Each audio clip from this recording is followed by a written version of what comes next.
Marlene González, ¿qué es la violencia contra la mujer y cuáles son las clases de violencia? Bueno, estamos hablando acerca de la violencia contra la mujer y hoy debemos tener algo claro, y es que anteriormente se hablaba de la violencia de género. Entonces, cuando hablábamos de la violencia de género se incluía el hombre y la mujer. Pero desde la legislación en el año 2008 hasta el día de hoy ya se está hablando específicamente de la violencia sobre la mujer. ¿Qué es la violencia sobre la mujer? Es cualquier acción u omisión que cause muerte, daño o deterioro, tanto físico como sexual, como psicológico, económico o patrimonial. Yo quiero que tengas en cuenta eso, porque siempre que hablamos acerca de la violencia, pensamos en la violencia sexual. Y no es solo la violencia sexual, también es la violencia emocional, también es la violencia en las finanzas, la violencia económica. ¿Y de qué se trata también? ¿Por qué es esta violencia? Por la condición de la mujer.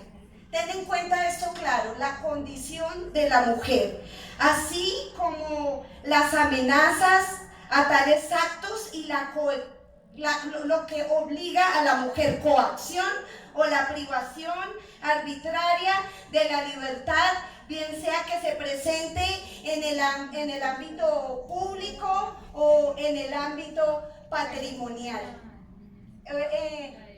Sea en derecho privado o en derecho público, en lo que se hace en lo privado o lo que se hace en lo público. O sea, que no solo estamos hablando de la violencia que siempre hemos estado acostumbrados a escuchar, esa violencia doméstica, esa violencia de casa, esa violencia cuando se cierra la puerta y se hace en la intimidad y nadie lo ve, sino también de esa violencia que se hace en el trabajo por la persecución del jefe, la violencia que se hace en medio de la guerra, la violencia que se hace en medio de los lugares a donde nos desempeñamos como mujeres. Esto incluye, como se los había dicho, la violencia física, sexual y psicológica. Hay tipos de violencia sobre las mujeres y quiero que lo tengas en cuenta, que siempre que hablamos de derecho, hablamos de derechos, pero también queremos hablar de deberes. Esos derechos y esos deberes. No solo tenemos derecho, no solo el gobierno y las instituciones jurisdiccionales tienen la obligación de protegernos en lo coherente a la justicia, sino que también nosotras y nosotros tenemos también deberes que cumplir. Cuando cumplimos nuestros deberes también podemos exigir que el Estado también nos cubra. Tipos de violencia contra las mujeres, para que cambies tu mentalidad de pensar que es solo la violencia sexual. No sé quiénes siempre que le hablan de violencia piensan en la violencia sexual. Es una de tantas violencias. ¿Cuáles son ese tipo de violencia contra las mujeres? La violencia contra la mujer adopta formas tales como la violencia física, la violencia psicológica, las palabras de estás fea, no te quiero, si hablas te voy a matar, si hablas o te llevas a los niños me la vas a pagar. Yo sé que muchas de ustedes en este momento están recordando, pero también sé que se está estableciendo sanidad y restauración. A veces decimos es que soy solo yo, pero no eres solo tú. Hay muchas mujeres que han pasado por lo que has estado pasando tú o pasaste. Pero ¿sabes cuál es la buena noticia? Que hay tiempo de restauración. También que cuando hay conocimiento y entendimiento podemos avanzar mucho más rápido. Hay violencia sexual, que es la que conocemos siempre, pero también hay violencia económica. Aquella mujer que por causa de su pobreza, de que no tiene un trabajo, que se ha enseñado a depender total y absolutamente de su esposo, entonces dice, me lo aguanto porque necesito el dinero, necesito la manutención de mis hijos, necesito pagar el arriendo y de diferentes aspectos y gastos que tiene. Entonces esa violencia económica dentro del hogar. También hay violaciones hay trata de mujeres y de niñas, hay prostitución forzada. Tiene que ser forzada porque hay prostitución voluntaria. Pero aquí estamos hablando de coerción y la palabra coerción habla de obligación. Es también de una violencia generada por los grupos armados. Las niñas que han llevado en su minoría de edad, también adolescentes y aún mayores, pero que se han visto obligadas a hacer lo que se les exija. Muchas veces porque las han amenazado a ellas, han amenazado a su familia. Realmente es una situación bien difícil y es coerción. Si ustedes ven aquí, la palabra es coerción, la palabra es obligación. Aquí es por parte de los grupos armados al margen de la ley. Como asesinatos que se llevan a cabo en medio de la guerra, violaciones sistemáticas. ¿Cuántas niñas han sido oprobio y cuántas niñas han tenido que recibir el abuso sexual también de 20, 30 hombres de un día para otro? Los horrores de la guerra. A veces nos quejamos, pero no sabemos lo que otros y otras han tenido que pasar en medio de la violencia. La esclavitud sexual también, y en los embarazos forzados, los asesinatos por razones de honor, la violencia por causa de la dote, el infanticidio femenino y la selección prenatal del sexo del feto en favor de bebés masculinos, regiones donde si nacen niña, entonces se mueren. Hay que hacer, que acabar con su vida, hay que abortarla porque es de sexo femenino. Sabemos que nadie tiene potestad sobre la vida sino solo Dios. Pero aquí, ¿cuál es el verbo? La coerción. Es la violencia por coerción.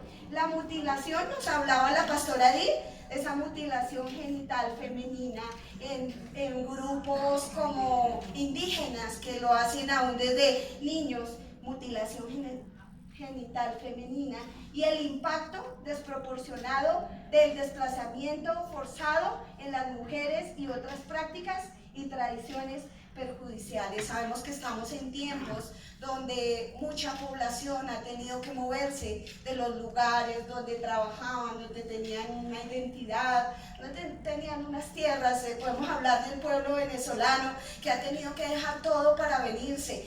¿Cuántas personas han tenido que llegar a Colombia? ¿Cuántas personas del campo han tenido que salir del campo para dejar todo lo que tienen, sus comodidades y todo lo que tienen para simplemente salvaguardar la vida o la de su familia?